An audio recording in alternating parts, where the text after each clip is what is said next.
ओ कांते भाई की हाल ने? तेरा पूरा नाम की है भाई? अपना दिया कलवंत सिंह। मेरा नाम गुरप्रीत है भाई। हथ मिला फिर ऐदा की हाल चाल ने? अपने हाल से ही पहला तू डाकिया हुंदा सी? नहीं वो नहीं। हाँ भाई चिट्ठियां बनदा सी कांते भाई? नहीं चिट्ठियां डाक नहीं वो सेंट का काम नहीं डाक दुकान का काम ਸੀ।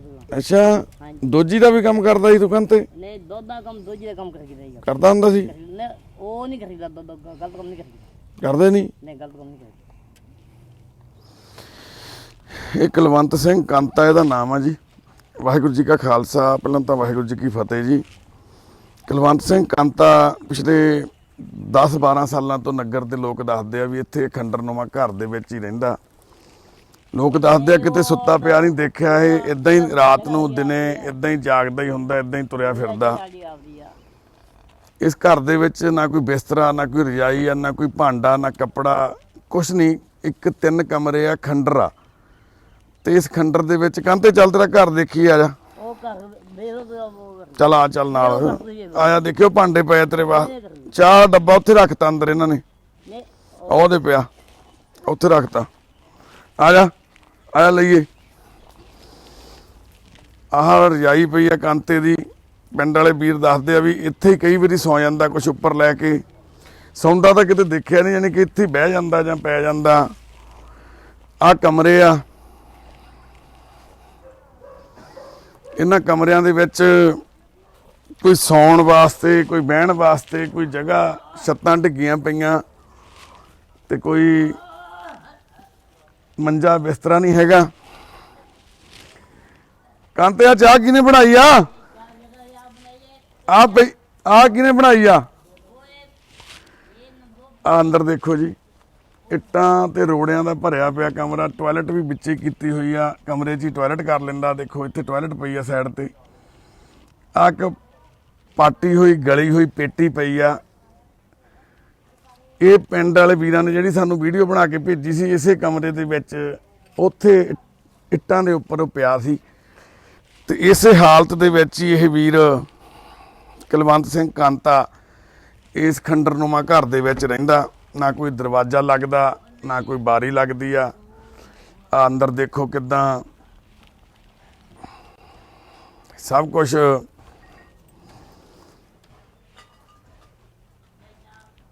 ਸੜਿਆ ਪਿਆ। ਕੋਈ ਬਿਸਤਰੇ, ਕੋਈ ਕੱਪੜੇ, ਕੋਈ ਲੀੜੇ, ਕੋਈ ਰਾਹ ਚੋਂ ਕੂੜਾ, ਜੋ ਵੀ ਮਿਲਦਾ ਸਭ ਕੁਝ ਚੱਕ ਕੇ ਲਈ ਆਉਂਦਾ ਕੁਲਵੰਤ ਸਿੰਘ ਕਾਂਤਾ। ਆਹ ਗੰਦੇ ਬਿਸਤਰੇ ਦੇ ਹਾਲਾਤ ਤੁਸੀਂ ਦੇਖ ਸਕਦੇ ਹੋ। ਇਹ ਤੋਂ ਬਿਨਾਂ ਇਸ ਘਰ ਦੇ ਵਿੱਚ ਕੋਈ ਇੱਕ ਇਹੋ ਜਿਹੀ ਚੀਜ਼ ਨਹੀਂ ਹੈਗੀ ਜਿਹੜੀ ਇਨਸਾਨ ਦੀ ਵਰਤੋਂ 'ਚ ਆ ਸਕਦੀ ਆ। ਇੱਕ ਆ ਬੰਦ ਦਰਵਾਜ਼ਾ, ਇਹ ਵੀ ਟੁੱਟਿਆ ਹੋਇਆ, ਇਹਨੂੰ ਕੁੰਡਾ ਨਹੀਂ ਲੱਗਦਾ। ਇਹ ਤੋਂ ਬਿਨਾਂ ਕੋਈ ਦਰਵਾਜ਼ਾ ਵੀ ਹੈ ਨਹੀਂ ਜਿਹੜਾ ਲੱਗਿਆ ਹੋਵੇ ਜਾਂ ਜਿਹੜਾ ਲੱਗਣ ਦੇ ਯੋਗ ਹੋਵੇ। ਪਰ ਫਿਰ ਵੀ ਇਹ ਇੱਕ ਘਰ ਆ, ਫਿਰ ਵੀ ਇੱਕ ਇਨਸਾਨ ਇਸ ਘਰ ਦੇ ਵਿੱਚ ਵਸਦਾ ਵਾ ਪਿਛਲੇ 10-12 ਸਾਲਾਂ ਤੋਂ। ਘਰ ਦੇ ਵਿੱਚ ਉੱਗਿਆ ਹੋਇਆ ਏਡਾ ਘਾਹ ਤੇ ਡਿੱਗੀਆਂ ਹੋਈਆਂ ਕੰਧਾਂ ਆਪਣੇ ਆਪ 'ਚ ਹੀ ਦਰਸਾਉਂਦੀਆਂ ਵਾ ਵੀ ਇੱਕ ਇਸ ਖੰਡਰ ਦੇ ਵਿੱਚ ਕਿੱਦਾਂ ਦੇ ਹਾਲਾਤਾਂ 'ਚ ਇੱਕ ਇਨਸਾਨ ਰਹਿੰਦਾ। ਆਸ-ਪਾਸ ਦੇ ਵੀਰਾਂ ਨੇ ਦੱਸਿਆ ਵੀ ਇਹ ਘਰ ਕਿਸੇ ਟਾਈਮ ਚੰਗਾ ਵਸਦਾ ਸੀ, ਵਧੀਆ। ਇਹ ਆਪ ਹੀ ਇਹਨੇ ਕਾਂਤੇ ਨੇ ਬਣਾਇਆ ਸੀ ਘਰ, ਸੋਹਣਾ ਘਰ, ਦਰਵਾਜ਼ਾ ਲਾ ਕੇ ਪੂਰਾ ਐਨ ਵਧੀਆ ਸਿਸਟਮ ਬਣਾ ਕੇ ਪਰਿਵਾਰ ਇੱਕ ਇੱਥੇ ਰਹਿੰਦਾ ਸੀ। ਪਰ ਸਮਾਂ ਜਿਹੜਾ ਵਕਤ ਆ, ਜਦੋਂ ਵਕਤ ਬਦਲਦਾ, ਵੱਡੇ ਵੱਡੇ ਜੰਗੀਰਦਾਰ, ਬੜੇ ਵੱਡੇ ਰਾਜੇ ਆ ਜਿਹੜੇ, ਉਹ ਵੀ ਜ਼ਮੀਨ ਤੇ ਆ ਜਾਂਦੇ ਨੇ। ਤੇ ਕਾਂਤੇ ਦੇ ਹਾਲਾਤ ਦੇਖ ਕੇ ਅੰਦਾਜ਼ਾ ਲਾ ਸਕਦੇ ਆ ਵੀ ਇਹ ਫਕੀਰ ਬੰਦਾ ਕਿੱਦਾਂ ਦੇ ਹਾਲਾਤਾਂ ਦੇ ਵਿੱਚ ਇਸ ਟਾਈਮ ਜ਼ਿੰਦਗੀ ਜਿਉ ਰਿਹਾ। ਕੱਪੜਿਆਂ ਦੇ ਵਿੱਚ ਹੀ ਵਾਸ਼ਰੂਮ ਕੀਤਾ ਹੋਇਆ, ਵਿੱਚ ਹੀ ਟਾਇਲਟ ਕਰ ਲੈਂਦਾ। ਕੋਈ ਸੁੱਧ ਬੁੱਧ ਨਹੀਂ ਦੁਨੀਆਦਾਰੀ ਦੀ। ਕੋਈ ਰੋਟੀ ਦੇ ਦਿੰਦਾ ਤਾਂ ਕਾਂਤਾ ਖਾ ਲੈਂਦਾ, ਤੇ ਨਹੀਂ ਤਾਂ ਕਾਂਤਾ ਇੱਦਾਂ ਦੀ ਜ਼ਿੰਦਗੀ ਪਿਛਲੇ 12-13 ਸਾਲਾਂ ਤੋਂ ਜਿਉ ਰਿਹਾ। ਇਸ ਘਰ ਦੀ ਮਿਹਰ ਆ ਵੀ ਮੇਰਾ ਵਾ ਆਪਣਾ। ਇੱਥੇ ਕਹਿਣ ਨੂੰ ਇਹ ਤਾਂ ਕੋਈ ਨਹੀਂ ਹੈਗਾ, ਕਿਉਂਕਿ ਜਿਨ੍ਹਾਂ ਦੇ ਆਪਣੇ ਹੁੰਦੇ ਆ ਉਹ ਇਦਾਂ ਦੇ ਹਾਲਾਤਾਂ 'ਚ ਨਹੀਂ ਰਹਿੰਦੇ। ਪਰ ਸਾਡੇ ਸਮਾਜ ਦੀ ਅੱਜ ਦੀ ਇਹ ਪਿਕਚਰ ਆ ਜਿਹੜੀ, ਸਾਡਾ ਸਮਾਜ, ਸਾਡਾ ਪੰਜਾਬ ਅੱਜ ਕਿਹੜੇ ਹਾਲਾਤਾਂ 'ਚ ਆ, ਉਹ ਅਸੀਂ ਇਹਦੇ ਤੋਂ ਅੰਦਾਜ਼ਾ ਲਾ ਸਕਦੇ ਹਾਂ ਦੇਖ ਕੇ। ਪਰ ਸਾਨੂੰ ਸ਼ਰਮ ਆਉਂਦੀ ਆ ਅੱਜ ਇਸ ਪੰਜਾਬ ਦੇ ਸਮਾਜ ਦਾ ਆਪਦੇ ਆਪ ਨੂੰ ਹਿੱਸਾ ਕਹਿੰਦਿਆਂ ਹੋਇਆਂ ਵੀ ਇੱਕ ਬੰਦਾ ਇੱਦਾਂ ਦਾ ਨਰਕ ਭੋਗ ਰਿਹਾ। ਨਗਰ ਵਸਦਾ ਪੂਰਾ, ਆਸ-ਪਾਸ ਇਹਦਾ ਭੈਣ ਭਰਾ ਵੀ ਇਹਦੇ ਇੱਥੇ ਵਸਦੇ ਨੇ, ਪਰ ਕੁਲਵੰਤ ਸਿੰਘ ਕਾਂਤੇ ਵਾਸਤੇ ਕੋਈ ਇਦਾਂ ਦੇ ਇੰਤਜ਼ਾਮ ਨਹੀਂ ਹੋ ਕੁਝ ਕਰ ਸਕਦਾ। ਕੋਈ ਸਰਕਾਰ ਹੀ ਮਦਦ ਕਰ ਦੇਵੇ, ਉਹ ਵੀ ਕੋਈ ਇਦਾਂ ਦੇ ਹਾਲਾਤ, ਇਦਾਂ ਦੇ ਸਿਸਟਮ ਬਣਾ ਕੇ ਨਹੀਂ ਦੇ ਸਕੀ। ਆਜ਼ਾਦੀ ਤੋਂ 73 ਸਾਲ ਬਾਅਦ ਵੀ ਅਸੀਂ ਭਗਤ ਸਿੰਘ ਉਹਨਾਂ ਦੀਆਂ ਫੋਟੋਆਂ ਤੇ ਹਾਰ ਪਾ ਕੇ ਉਹਨਾਂ ਨੂੰ ਸ਼ਰਧਾਂਜਲੀ ਤਾਂ ਦੇ ਦਿੰਦੇ ਆ, ਪਰ ਉਹਨਾਂ ਦੀ ਸੋਚ ਆ ਜਿਹੜੀ, ਉਹਨਾਂ ਦਾ ਜਿਹੜਾ ਇੱਕ ਸੁਪਨਿਆਂ ਦਾ ਭਾਰਤ ਸੀ, ਉਹ ਕਿਤੇ ਦਿਖਾਈ ਨਹੀਂ ਦਿੰਦਾ ਸਾਨੂੰ। ਅੱਜ 27 ਮਾਰਚ ਆ, 23 ਮਾਰਚ ਨਿਕਲ ਕੇ ਹਟੀ ਅੱਜ ਤੋਂ 4 ਦਿਨ ਪਹਿਲਾਂ। ਬੜੇ ਵੱਡੇ ਵੱਡੇ ਦਾਅਵੇ ਕਰਦੀਆਂ ਸਾਡੀਆਂ ਸਰਕਾਰਾਂ, ਸਾਡੇ ਲੀਡਰ ਭਗਤ ਸਿੰਘ ਜੀ ਦੇ ਸ਼ਹੀਦੀ ਦਿਹਾੜੇ ਨੂੰ ਲੈ ਕੇ, ਚਾਹੇ ਜਨਮ ਦਿਨ ਦਿਹਾੜੇ ਨੂੰ ਲੈ ਕੇ, ਪਰ ਅੱਜ ਦਾ ਹਾਲਾਤਾਂ 'ਚ ਵਿਚਰਦਾ ਸਾਡਾ ਇੱਕ ਭਰਾ, ਇੱਕ ਬਜ਼ੁਰਗ ਇਸ ਪੰਜਾਬ ਦੀ ਤਸਵੀਰ ਨੂੰ ਦਰਸਾਉਂਦਾ ਵੀ ਅਸੀਂ ਕਿੰਨੇ ਕੁ ਸੌਖੇ ਆ। ਸਾਡੀਆਂ ਸਰਕਾਰਾਂ ਸਾਨੂੰ 73 ਸਾਲਾਂ 'ਚ ਕੀ ਦਿੱਤਾ ਉਹਨਾਂ ਨੇ ਸਾਨੂੰ? ਇੱਕ ਸਿੱਖਿਆ ਤੇ ਇੱਕ ਸਿਹਤ, ਇਹ ਦੋ ਮੌਲਿਕ ਅਧਿਕਾਰ ਵੀ ਨਹੀਂ ਦੇ ਸਕੀਆਂ ਅੱਜ ਤੱਕ। ਨਾ ਤਾਂ ਇਦਾਂ ਦਾ ਕੋਈ ਸਿਸਟਮ ਆ ਵੀ ਜਿਹੜਾ ਚਲੋ ਨਗਰ ਵਾਲੇ ਇਹਦਾ ਇਲਾਜ ਨਹੀਂ ਕਰਾ ਸਕਦੇ, ਕੋਈ ਠੀਕ ਆ, ਕੋਈ ਲੱਖਾਂ ਰੁਪਈਆਂ ਦਾ ਇਲਾਜ ਕੋਈ ਕਿਸੇ ਦਾ ਨਹੀਂ ਕਰਾ ਸਕਦਾ, ਇਲਾਜ ਬਹੁਤ ਮਹਿੰਗਾ ਹੋ ਗਿਆ। ਪਰ ਸਰਕਾਰ ਸਾਨੂੰ ਅੱਜ ਤੱਕ ਇਸ ਤਰ੍ਹਾਂ ਦਾ ਕੋਈ ਹਸਪੀਟਲਾਂ ਦੇ ਵਿੱਚ ਕੋਈ ਸੁਵਿਧਾ ਨਹੀਂ ਦੇ ਸਕੇ ਵੀ ਜਿੱਥੇ ਇਦਾਂ ਦੇ ਬੰਦੇ ਨੂੰ ਰੱਖਿਆ ਜਾ ਸਕੇ, ਉਹਦਾ ਇਲਾਜ ਕਰਾਇਆ ਜਾ ਸਕੇ। ਤੇ ਕਿੱਦਾਂ ਫਿਰ ਇਹ ਕਹਿ ਸਕਦੇ ਹਾਂ ਅਸੀਂ, ਸਾਡੀਆਂ ਸਰਕਾਰਾਂ, ਸਾਡੇ ਲੀਡਰ, ਚਾਹੇ ਹੁਣ ਰੂਲਿੰਗ ਪਾਰਟੀ ਵਾਲੇ ਆ, ਚਾਹੇ ਜਿਹੜੇ ਪਹਿਲਾਂ ਲੁੱਟ ਕੇ ਗਏ ਆ, ਚਾਹੇ ਜਿਨ੍ਹਾਂ ਨੇ ਬਾਅਦ 'ਚ ਲੁੱਟਣਾ, ਉਹ ਕਿੱਦਾਂ ਐਡੇ ਐਡੇ ਦਾਅਵੇ ਕਰਦੇ ਨੇ, ਕਿੱਡੇ ਉਹ ਆਪਦੇ ਦਮਗੱਜੇ ਮਾਰਦੇ ਫਿਰਦੇ ਨੇ ਵੀ ਅਸੀਂ ਜਿੰਨੀ ਖੁਸ਼ਹਾਲੀ ਹੋਣਾ ਭਾਰਤ ਦੇ ਵਿੱਚ ਜਾਂ ਪੰਜਾਬ 'ਚ, ਜਿੰਨਾ ਡਿਜੀਟਲ ਇੰਡੀਆ ਹੁਣ ਅਸੀਂ ਬਣਾਇਆ, ਕਹਿੰਦੇ ਕਿਸੇ ਨੇ ਬਣਾਇਆ ਹੀ ਨਹੀਂ ਅੱਜ ਤੱਕ।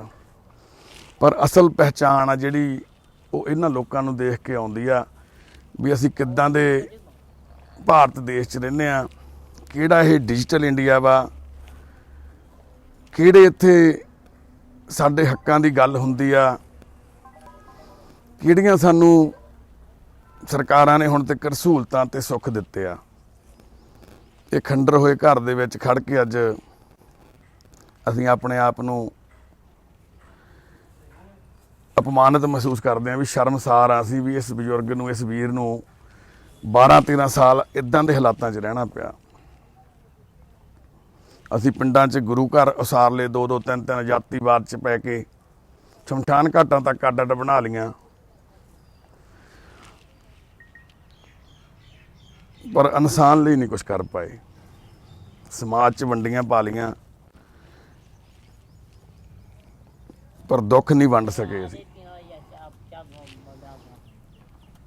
ਅੱਜ ਅਸੀਂ ਕੁਲਵੰਤ ਸਿੰਘ ਕਾਂਤੇ ਦੇ ਘਰ ਆਏ ਆ। ਪਰਮਾਤਮਾ ਸੱਚੇ ਪਾਤਸ਼ਾਹ ਵਾਹਿਗੁਰੂ ਸਾਡੇ ਤੇ ਮਿਹਰ ਭਰਿਆ ਹੱਥ ਰੱਖਣ, ਅਸੀਂ ਇਸ ਵੀਰ ਨੂੰ, ਇਸ ਬਜ਼ੁਰਗ ਨੂੰ ਆਪਣੇ ਨਾਲ ਲਿਜਾ ਸਕੀਏ, ਇਹਦੀ ਸੇਵਾ ਸੰਭਾਲ ਕਰ ਸਕੀਏ, ਇਹਨੂੰ ਬਣਦਾ ਮਾਣ ਸਤਿਕਾਰ ਜੋ ਸਾਡੇ ਸਮਾਜ 'ਚ ਇਹਨੂੰ ਮਿਲਣਾ ਚਾਹੀਦਾ, ਉਹਦੇ ਵਿੱਚ ਅਸੀਂ ਆਪਣੀ ਪੂਰੀ ਤਨਦੇਹੀ ਨਾਲ ਸੇਵਾ ਕਰ ਸਕੀਏ। ਵੀਰੇ ਅੱਗੇ ਆ ਜਾਓ ਮਾੜਾ, ਜਿਹੜੇ ਬਾਈ ਗਏ ਆ ਜਾਓ, ਅੱਗੇ ਆ ਜਾਓ। ਅਸੀਂ ਨੌਜਵਾਨਾਂ ਦਾ, ਖਾਸ ਕਰਕੇ ਇਸ ਨਗਰ ਦੇ ਨੌਜਵਾਨਾਂ ਦਾ ਧੰਨਵਾਦ ਕਰਦੇ ਹਾਂ ਜਿਨ੍ਹਾਂ ਨੇ ਇਸ ਉਪਰਾਲੇ ਦੇ ਵਿੱਚ ਸਾਡੀ ਮਦਦ ਕੀਤੀ। ਸਾਨੂੰ ਕੁਲਵੰਤ ਸਿੰਘ ਪੋਸਟਮੈਨ, ਜਿਹੜਾ ਕਿਸੇ ਟਾਈਮ ਤੁਹਾਨੂੰ ਜਿਵੇਂ ਦੱਸਿਆ ਵੀ ਚਿੱਠੀਆਂ ਵੰਡਦਾ ਸੀ, ਡਾਕ ਵੰਡਦਾ ਸੀ, ਲੋਕਾਂ ਦੇ ਘਰਾਂ 'ਚ ਖੁਸ਼ੀਆਂ ਵੰਡਦਾ ਸੀ, ਅੱਜ ਖੁਦ ਗੁੰਮਨਾਮ ਚਿੱਠੀ ਬਣਿਆ ਪਿਆ, ਕੋਈ ਪੁੱਛਣ ਵਾਲਾ ਨਹੀਂ। ਇਹ ਵੀਰਾਂ ਦਾ ਧੰਨਵਾਦ ਆ, ਜਿਹੜੇ ਵੀਰ ਸਾਡੇ ਕੋਲੇ ਪਹੁੰਚੇ, ਸਾਨੂੰ ਦੱਸਿਆ, ਸਾਰਿਆਂ ਦਾ ਧੰਨਵਾਦ। ਪਹਿਲਾਂ ਤਾਂ ਬਾਈ ਤੁਹਾਡਾ ਜੀ ਬਹੁਤ ਬਹੁਤ ਧੰਨਵਾਦ ਵੀ ਤੁਸੀਂ ਸਾਨੂੰ ਬਾਪੂ ਦੀ ਸੇਵਾ ਕਰਨ ਦਾ ਮੌਕਾ ਬਖਸ਼ਿਆ। ਤੇ ਕਿੰਨੇ ਕੁ ਸਾਲਾਂ ਤੋਂ ਇਹ ਹੈਗਾ, ਤੁਸੀਂ ਤੁਹਾਡਾ ਤਾਂ ਖਾਲਸਾ ਜੀ ਘਰ ਸਾਹਮਣੇ ਹੀ ਆ, ਹੈ ਨਾ? ਹੋਰ 12-14 ਸਾਲ ਤੱਕ ਹੀ। ਇਦਾਂ ਇਸੇ ਹਾਲਾਤ 'ਚ ਹੀ ਰਹਿ ਰਿਹਾ। ਹਾਂਜੀ ਪਹਿਲਾਂ ਵਧੀਆ ਦਾ ਕੰਮ ਕਰਦੇ, ਦੁੱਧ ਦਾ ਕਰਦਾ ਸੀ, ਡਾਕ ਦਾ ਵੀ ਕਰਦਾ ਰਿਹਾ ਵਧੀਆ। ਚਿੱਠੀਆਂ ਬਣਦਾ ਸੀ। ਹਾਂਜੀ ਹਾਂਜੀ ਬਹੁਤ ਸੋਹਣਾ ਕੰਮ ਸੀ। ਜਦੋਂ ਚਿੱਠੀਆਂ ਬਣਦੇ ਸੀ ਮਤਲਬ ਪੋਸਟਮੈਨ ਵਾਲੀ ਯੂਨੀਫਾਰਮ 'ਚ ਪੂਰਾ ਕੰਮ ਕਰਦੇ ਸੀ ਜੀ, ਵਰਦੀ ਪਾ ਕੇ, ਜਿਵੇਂ ਅੱਗੇ ਡਾਕੀ ਆਉਂਦੇ ਹੁੰਦੇ ਸੀ ਘਰਾਂ 'ਚ, ਨਾਲ ਦੋਜੀ ਦਾ ਕੰਮ ਵੀ ਕਰਦੇ। ਦੁੱਧ ਦਾ ਕੰਮ ਕਰਦਾ। ਯਾਨੀ ਕਿ ਚਿੱਠੀਆਂ ਜਿਹੜੀਆਂ ਤਾਂ ਵੰਡੇ ਆਉਂਦਾ ਸੀ ਜਾਂ ਕੋਈ ਘਰਾਂ ਤੋਂ ਲੈ ਕੇ ਜਾਂਦੇ ਸੀ, ਉਦੋਂ ਆ ਕੇ ਬੰਦਾ ਤਾਂ ਉਹ ਇੱਥੇ ਐਜ ਏ ਆਫਿਸ ਯੂਜ਼ ਕਰਦਾ ਸੀ ਇਸ ਕਮਰੇ ਨੂੰ। ਇਹ ਘਰ ਵੀ ਇਹਨੇ ਬਣਾਇਆ ਹੋਇਆ ਸੀਗਾ ਜੀ ਆਪ ਹੀ, ਯਾਨੀ ਕਿ ਦਰਵਾਜ਼ੇ ਦਰਵਾਜ਼ੇ ਵਧੀਆ ਲੱਗੇ ਸੀ ਕਿਸੇ ਟਾਈਮ। ਅੱਜ ਤੋਂ 10 ਸਾਲ ਪਹਿਲਾਂ ਜਿਹੜਾ ਗੇਟ ਇਹਦੇ ਲੱਗਾ ਸੀ, ਅੱਜ ਤੱਕ ਨਹੀਂ ਕਿਸੇ ਦੇ ਲੱਗਾ ਪਿੰਡ। ਅੱਛਾ ਜੀ, ਵਧੀਆ ਗੇਟ ਲਾਇਆ ਸੀ ਇਹਦਾ। ਲੋਹੇ ਦਾ ਗੇਟ ਜਿਹੜੇ ਆਪਣੇ ਲੱਗਦੇ ਸੀ ਭਾਰੇ।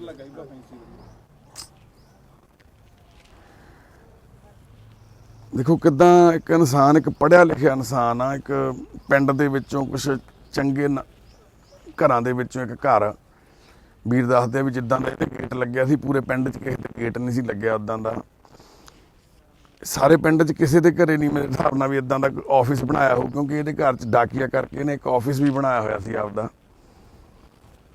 ਪਰ ਸਮਾਂ ਵਾ ਜਿਹੜਾ ਕਈ ਵਾਰੀ ਉਹ ਕਰਵਟ ਜਦੋਂ ਲੈਂਦਾ, ਪਤਾ ਨਹੀਂ ਉਹਦੇ ਵਿੱਚ ਕੀ ਛੁਪਿਆ ਹੋਇਆ, ਕੀ ਲੁਕਿਆ ਹੋਇਆ, ਕੀ ਆਪਾਂ ਸੋਚ ਵੀ ਨਹੀਂ ਸਕਦੇ ਉਹ ਗੱਲਾਂ ਨੂੰ। ਕੁਲਵੰਤ ਸਿੰਘ ਕਾਂਤੇ ਦੇ ਨਾਲ ਵੀ ਇਹੀ ਸੇਮ ਇਹੀ ਵਰਤਾਰਾ ਹੋਇਆ। ਇਹਦੀ ਜ਼ਿੰਦਗੀ 'ਚ ਜਦੋਂ ਸਮੇਂ ਨੇ ਕਰਵਟ ਲਈ ਤੇ ਮੈਂਟਲੀ ਅਪਸੈਟ ਹੋ ਗਿਆ, ਫਿਰ ਆਪਣੇ ਵੀ ਪਰਾਏ ਹੋ ਜਾਂਦੇ ਆ, ਫਿਰ ਖੂਨ ਵੀ ਪਛਾਣਨੋਂ ਹਟ ਜਾਂਦਾ। ਉਹੀ ਹਾਲਾਤ ਕਾਂਤੇ ਹੋਏ ਆ। ਕਲਯੁੱਗ ਦਾ ਸਮਾਂ, ਕੋਈ ਨਹੀਂ ਕਿਸੇ ਦਾ ਬੇਲੀ, ਦੁਨੀਆ ਮਤਲਬ ਦੀ ਆ ਭਰਾਵੋ, ਕਿਉਂਕਿ ਸਮਾਂ ਹੀ ਇਦਾਂ ਦਾ ਚੱਲਦਾ। ਗੁਰਬਾਣੀ ਵੀ ਸਾਨੂੰ ਇਹੀ ਦੱਸਦੀ ਆ ਵੀ ਇਹ ਕਲਯੁੱਗ ਦਾ ਜਿਹੜਾ ਟਾਈਮ ਚੱਲ ਰਿਹਾ, ਇਹਦੇ ਵਿੱਚ ਇਹ ਚੀਜ਼ਾਂ ਹੋਣੀਆਂ ਸੁਭਾਵਿਕ ਆ। ਪਰ ਇਹ ਚੀਜ਼ਾਂ ਨੂੰ ਦੇਖ ਕੇ ਜਿਹੜਾ ਅਸੀਂ ਇਤਿਹਾਸ ਸੁਣਿਆ, ਪੜ੍ਹਿਆ ਆਪਣੇ ਵੱਡ ਵਡੇਰਿਆਂ ਤੋਂ, ਉਹਦੇ ਮੁਤਾਬਕ ਜਦੋਂ ਪੰਜਾਬ ਨੂੰ ਸੋਚੀਦਾ ਜਾਂ ਉਸ ਤਰ੍ਹਾਂ ਦਾ ਪੰਜਾਬ ਲੋਚੀਦਾ ਵੀ ਉਹ ਪੰਜਾਬ ਕਿੱਥੇ ਆ ਜਿਹੜਾ ਅਸੀਂ ਸੁਣਦੇ ਹੁੰਦੇ ਸੀ ਜਾਂ ਛੋਟੇ ਹੁੰਦੇ ਦੇਖਦੇ ਹੁੰਦੇ ਸੀ, ਜਿੱਥੇ ਕੋਈ ਪੈਸੇ ਦੀ ਵੈਲਿਊ ਨਹੀਂ ਸੀ। ਤੇ ਅੱਜ ਦਾ ਪੰਜਾਬ ਦੇਖੀਦਾ, ਅੱਜ ਦਾ ਸਮਾਜ ਦੇਖੀਦਾ, ਤਾਂ ਉਹ ਦਿਨ ਤੇ ਰਾਤ ਜਿੰਨਾ ਫਰਕ ਆ। ਪਰ ਉਸ ਫਰਕ ਦੇ ਵਿੱਚ ਕੋਈ ਇਦਾਂ ਦੀਆਂ ਜ਼ਿੰਦਗੀਆਂ ਵੀ ਆ ਜਿਹੜੀਆਂ ਨਰਕ ਵਰਗਾ ਜੀਵਨ ਕੱਟ ਰਹੀਆਂ, ਪਰ ਸਮਾਜ ਸਾਡਾ ਮੂਕ ਦਰਸ਼ਨ ਬਣ ਕੇ ਖੜਾ ਦੇਖ ਰਿਹਾ। ਉਹੀ ਸਮਾਜ ਸਾਡਾ ਇੱਕ ਪਾਸੇ ਖੜ ਕੇ ਸ਼ਹੀਦ ਭਗਤ ਸਿੰਘ, ਕਰਤਾਰ ਸਿੰਘ ਸਰਾਭੇ ਉਹਨਾਂ ਦੀਆਂ ਸ਼ਰਧਾਂਜਲੀਆਂ ਦੇ ਕੇ, ਉਹਨਾਂ ਦੇ ਲਿਟਰੇਚਰ ਨੂੰ ਪੜ੍ਹ ਕੇ ਸਮਾਜ ਦੇ ਵਿੱਚ ਇੱਕ ਚੰਗੀ ਸੇਧ ਵੀ ਦੇ ਰਿਹਾ, ਤੇ ਉਹੀ ਸਮਾਜ ਇਹਨੂੰ ਦੇਖ ਵੀ ਰਿਹਾ। ਭਗਤ ਸਿੰਘ ਨੂੰ ਮਰਦੇ ਹੋਏ ਨੂੰ ਵੀ ਲੋਕ ਦੇਖ ਰਹੇ ਆ, ਤੇ ਹਾਮੀ ਵੀ ਖੜੇ ਆ ਇੱਥੇ। ਅਸੀਂ ਅੱਜ ਉਹਨਾਂ ਦੇ ਵਿੱਚੋਂ ਆ ਵੀ ਅਸੀਂ ਭਗਤ ਸਿੰਘ ਨੂੰ ਮਰਦੇ ਹੋਇਆਂ ਨੂੰ ਵੀ ਦੇਖ ਕੇ ਕੁਛ ਨਹੀਂ ਕਰ ਰਹੇ ਵੀ ਕੋਈ ਗੱਲ ਨਹੀਂ ਹੋ ਰਿਹਾ, ਹੋਣ ਦਿਓ। ਤੇ ਅਸੀਂ ਇਹ ਵੀ ਕਹਿ ਰਹੇ ਆ ਵੀ ਨਹੀਂ, ਇਹ ਹੋਣਾ ਨਹੀਂ ਚਾਹੀਦਾ।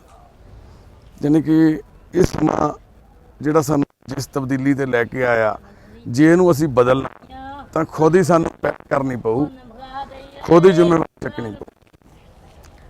ਇਹ ਵੀਰ ਦਾ ਦਿਮਾਗੀ ਸੰਤੁਲਨ ਵਿਗੜ ਗਿਆ, ਇਹਦੇ ਹੱਥ ਪਾਸ ਕੁਛ ਨਹੀਂ ਰਿਹਾ।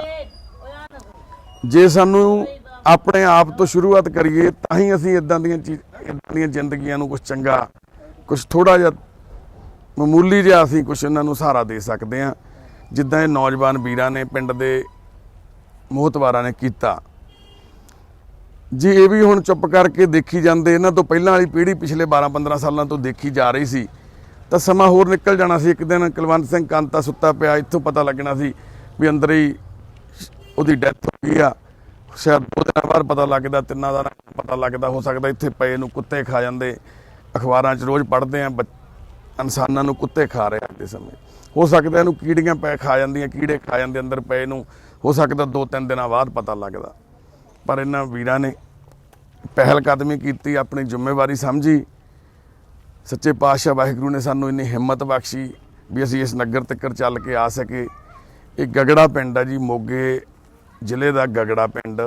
ਜਦੋਂ ਆਪਾਂ ਅੰਮ੍ਰਿਤਸਰ ਰੋਡ ਤੇ ਜਾਂਦੇ ਹਾਂ, ਮੋਗੇ ਬੁੱਗੀਪੁਰਾ ਚੌਂਕ ਤੋਂ ਅੱਗੇ ਆ ਕੇ, ਤਾਂ ਗਗੜਾ ਪਿੰਡ ਰੋਡ ਤੇ ਹੀ ਪੈਂਦਾ ਨਾ ਜੀ, ਕੋਟੀ ਸੇਖਾਂ ਤੋਂ ਪਹਿਲਾਂ। ਤੇ ਇਹ ਵੀਰ ਹੁਣੀ, ਤੁਸੀਂ ਗਏ ਸੀ ਵੀਰੇ, ਕੀ ਨਾਂ ਤੁਹਾਡਾ? ਤੁਹਾਡਾ ਵੀਰੇ? ਕੁਲਵਿੰਦਰ ਸਰਵਿੰਦਰ ਸਿੰਘ ਕੀਰਤਾ। ਤੁਸੀਂ ਵੀਰੇ ਤੁਹਾਡਾ ਸਾਰਿਆਂ ਦਾ ਤਹਿ ਦਿਲੋਂ ਧੰਨਵਾਦ ਬਾਈ ਜੀ, ਤੁਸੀਂ ਵੀ ਸਾਡੇ ਕੋਲ ਇੱਥੇ ਆ ਕੇ ਖੜੇ।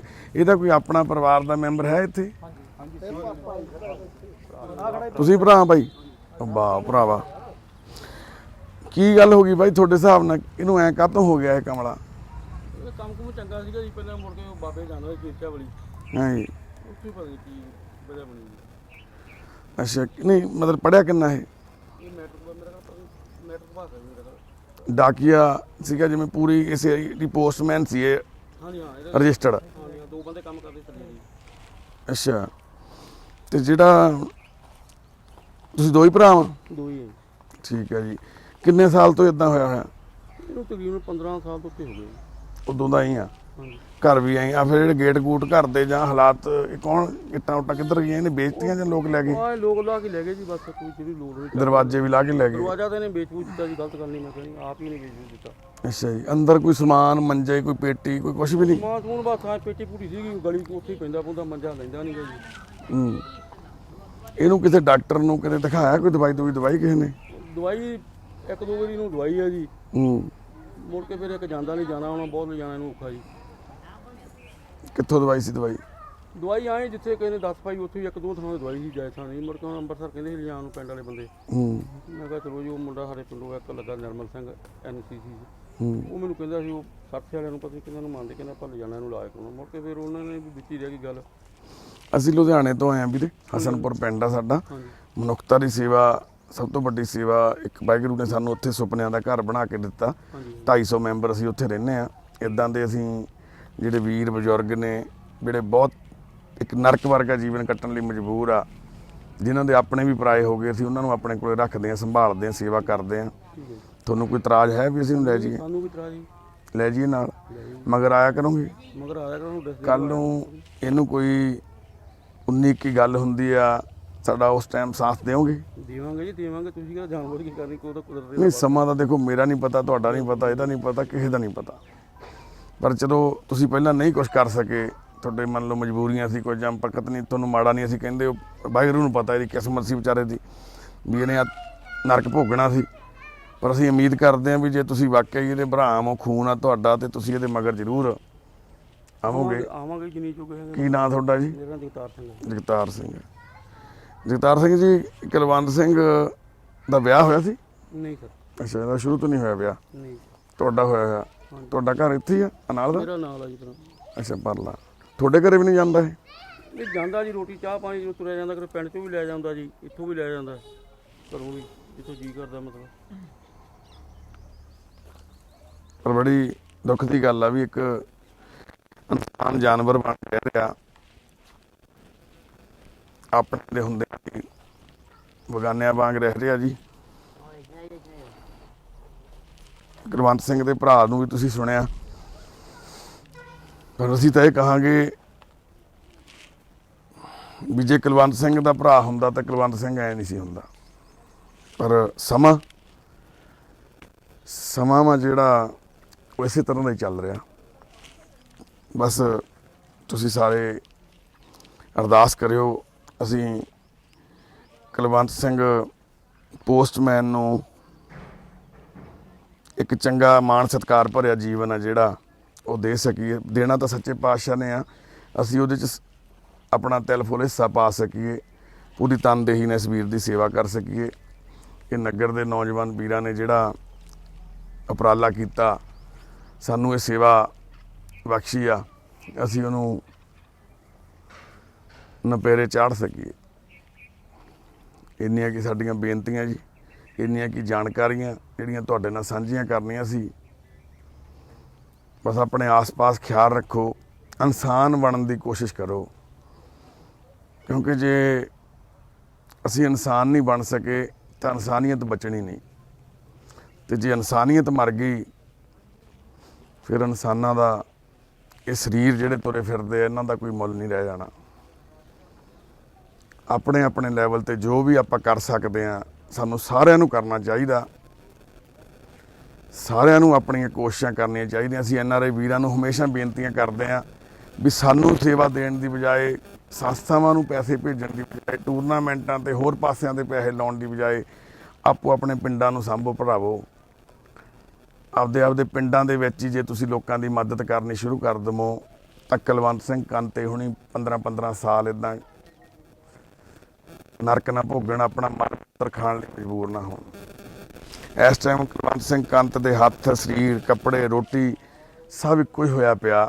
ਉਹਨੂੰ ਇਹ ਨਹੀਂ ਸੁੱਧ ਬੁੱਧ ਵੀ ਮਲ ਮੂਤਰ ਕੀ ਆ ਤੇ ਪ੍ਰਸ਼ਾਦਾ ਪਾਣੀ ਕੀ ਆ, ਇੱਕੋ ਹੀ ਹੋਇਆ ਪਿਆ ਸਾਰਾ। ਇਸ ਕਰਕੇ ਜੇ ਅਸੀਂ ਵਾਕਿਆ ਹੀ ਆਪਦੇ ਆਪ ਨੂੰ ਇਹ ਸਮਾਜ ਦਾ ਹਿੱਸਾ ਮੰਨਦੇ ਹਾਂ, ਆਪਾਂ ਕਹਿੰਦੇ ਹਾਂ ਵੀ ਅਸੀਂ ਦਸਵੰਧ ਕੱਢਦੇ ਹਾਂ, ਤਾਂ ਦਸਵੰਧ ਸੰਸਥਾਵਾਂ ਨੂੰ ਦੇਣ ਦੀ ਲੋੜ ਨਹੀਂ। ਸਾਡੇ ਵਰਗੀਆਂ ਸੰਸਥਾਵਾਂ ਪੰਜਾਬ 'ਚ ਹੋਣੀਆਂ ਹੀ ਨਹੀਂ ਚਾਹੀਦੀਆਂ। ਅਸੀਂ ਆਪ ਇਸ ਗੱਲ ਨੂੰ ਮੰਨਦੇ ਹਾਂ ਵੀ ਅਸੀਂ ਇਸ ਸਮਾਜ ਦੇ ਮੱਥੇ ਤੇ, ਅੱਜ ਦੇ ਪੰਜਾਬ ਦੇ ਮੱਥੇ ਤੇ ਦਾਗ ਆ ਇਹ ਸੰਸਥਾਵਾਂ। ਜਦੋਂ ਅਸੀਂ ਵੀਡੀਓ ਪਾਉਂਦੇ ਹਾਂ, ਝੱਗਾ ਚੱਕੀ ਤੋਂ ਢਿੱਡ ਆਪਦਾ ਨੰਗਾ ਹੁੰਦਾ, ਅਸੀਂ ਪੂਰੀ ਦੁਨੀਆ 'ਚ ਜਲੂਸ ਕੱਢਦੇ ਹਾਂ ਆਪਦਾ, ਪਰ ਮਜਬੂਰੀ ਆ, ਸੁੱਤੇ ਨੂੰ ਜਗਾਉਣਾ ਪੈਂਦਾ, ਜਿਹਨੂੰ ਸਮਝ ਨਹੀਂ ਆਉਂਦੀ ਉਹਨੂੰ ਸ਼ੀਸ਼ਾ ਦਿਖਾਉਣਾ ਪੈਂਦਾ। ਪਰ ਜੇ ਅਸੀਂ ਸਾਰੇ ਹੀ ਆਪਣੀਆਂ ਜ਼ਿੰਮੇਵਾਰੀਆਂ ਚੱਕੀਏ ਤਾਂ ਆਪਾਂ ਇਦਾਂ ਦੇ ਹਾਲਾਤ ਬਦਲ ਸਕਦੇ ਹਾਂ। ਸਾਰਾ ਪਿੰਡ ਹੀ ਕਮਲਾ ਨਹੀਂ, ਸਾਰੇ ਹੀ ਪਿੰਡ ਦੇ ਵਿੱਚ ਇਦਾਂ ਦੇ ਲੋਕ ਨਹੀਂ ਘੁੰਮਦੇ। ਹਰ ਪਿੰਡ 'ਚ ਇੱਕ ਅੱਧਾ ਪਰਿਵਾਰ ਹੁੰਦਾ, ਕੋਈ ਵਕਤ ਦੀ ਮਾਰ ਕਰਕੇ, ਕੋਈ ਆਪਦੀਆਂ ਗਲਤੀਆਂ ਕਰਕੇ, ਕੋਈ ਨਸ਼ਿਆਂ ਕਰਕੇ ਕਿਸੇ ਇਦਾਂ ਦੇ ਹਾਲਾਤ 'ਚ ਪਹੁੰਚ ਜਾਂਦਾ। ਤੇ ਜੇ ਉਸ ਇੱਕ ਅੱਧੇ ਪਰਿਵਾਰ ਨੂੰ ਰਲ ਕੇ ਅਸੀਂ ਸਾਰੇ ਸਾਂਭ ਨਹੀਂ ਸਕਦੇ ਤਾਂ ਅਸੀਂ ਬਹੁਤ ਮਜਬੂਰ ਹਾਂ। ਵਾਕਿਆ ਹੀ ਸਾਡੀ ਮਜਬੂਰੀ ਆ ਜਿਹੜੀ ਉਹ ਬੇਹੱਦ ਵੱਡੀ ਆ। ਤੇ ਅਸੀਂ ਇਹੀ ਬੇਨਤੀ ਹਮੇਸ਼ਾ ਕਰਦੇ ਹਾਂ ਵੀ ਆਪੋ ਆਪਣੇ ਪਿੰਡਾਂ ਨੂੰ ਜੇ ਅਸੀਂ ਸਾਂਭ ਲਈਏ ਤਾਂ ਅਸੀਂ ਉਹ ਪੰਜਾਬ ਭਾਈ ਘਨੱਈਆ ਜੀ ਜਿਨ੍ਹਾਂ ਨੇ ਦੁਸ਼ਮਣਾਂ ਦੇ ਵੀ ਮੱਲਮ ਪੱਟੀਆਂ ਕੀਤੀਆਂ, ਇਹ ਤਾਂ ਸਾਡੇ ਆਪਣੇ ਆ। ਭਗਤ ਪੂਰਨ ਸਿੰਘ ਜੀ ਜਿਨ੍ਹਾਂ ਨੇ ਸੜਕਾਂ ਤੋਂ ਕੋੜੀਆਂ ਤੇ ਪਿੰਗਲਿਆਂ ਨੂੰ ਚੱਕ ਕੇ ਇਕੱਠਾ ਕਰਕੇ ਐਡਾ ਵੱਡੇ ਪਿੰਗਲਵਾੜਾ ਸਾਹਿਬ ਦੀਆਂ ਬ੍ਰਾਂਚਾਂ ਖੋਲ੍ਹਤੀਆਂ। ਪੂਰੀ ਦੁਨੀਆ ਦੇ ਵਿੱਚ ਪਤਾ ਵੀ ਕਿੰਨੇ ਲੋਕਾਂ ਨੂੰ ਉੱਥੇ ਹੈਲਪ ਮਿਲ ਰਹੀ ਆ, ਤੇ ਇਹ ਤਾਂ ਸਾਡੇ ਆਪਣੇ ਆ। ਪਰ ਫਿਰ ਵੀ ਇਸ ਨਗਰ ਨੇ ਅੱਜ ਇਹ ਉਪਰਾਲਾ ਕੀਤਾ, ਨਗਰ ਦੇ ਨੌਜਵਾਨਾਂ ਨੇ ਆਪਣੇ ਪਿੰਡ ਦੀ ਜ਼ਿੰਮੇਵਾਰੀ ਸਮਝੀ ਵੀ ਇਸ ਬਜ਼ੁਰਗ ਦਾ ਕੋਈ ਹੱਲ ਕੀਤਾ ਜਾਵੇ, ਤੇ ਪ੍ਰਮਾਤਮਾ ਨੇ ਸਾਨੂੰ ਡਿਊਟੀ ਲਾ ਕੇ ਭੇਜਿਆ ਤੇ ਅਸੀਂ ਇਹ ਡਿਊਟੀ ਨੂੰ ਕੋਸ਼ਿਸ਼ ਕਰਾਂਗੇ ਸਿਰੇ ਚੜ੍ਹਾ ਸਕੀਏ। ਵਾਹਿਗੁਰੂ ਜੀ ਕਾ ਖਾਲਸਾ, ਵਾਹਿਗੁਰੂ ਜੀ ਕੀ ਫਤਿਹ। ਧੰਨਵਾਦ ਬਾਈ ਜੀ ਤੁਹਾਡਾ ਸਾਰਿਆਂ ਦਾ ਜੀ। ਸਤਿ ਸ਼੍ਰੀ ਅਕਾਲ ਖਾਲਸਾ। ਹੋਰ ਬਾਈ ਜੀ ਠੀਕ ਠਾਕ ਹੋ? ਬਣਾ ਹੀ ਨਗਰ ਆ? ਹਾਂਜੀ ਨਗਰ ਤਾਂ ਨਹੀਂ, ਇਹੀ ਸਮਝ ਹੋਈ ਹੀ ਆ ਹੁਣ। ਓਕੇ ਜੀ, ਠੀਕ ਹੈ ਜੀ, ਠੀਕ ਹੈ ਜੀ, ਠੀਕ ਹੈ। ਚਲੋ ਬਹੁਤ ਧੰਨਵਾਦ ਬਾਈ ਜੀ। ਬਾਕੀ ਮੈਂ ਉੱਥੇ ਬਾਂਟ ਰਿਹਾ। ਠੀਕ ਹੈ ਜੀ। ਕਿੱਥੇ? ਮੈਂ ਤੁਹਾਡੇ ਕੋਲ ਅੱਗੇ ਵੀ ਗਿਆ ਇੱਕ ਦੋ ਵਾਰੀ। ਓਕੇ, ਮੈਂ ਦੇਖਿਆ ਲੱਗਦਾ ਬਾਈ ਦਾ। ਮੈਂ ਗਿਆ ਸੀ ਤੁਹਾਡੇ ਕੋਲ। ਠੀਕ ਹੈ ਜੀ। ਕਿੱਥੇ ਰਹਿੰਦੇ ਜੀ ਉੱਥੇ? ਉਹ ਧੀਰੇ ਦੇ ਘਰ ਕੋਲੇ।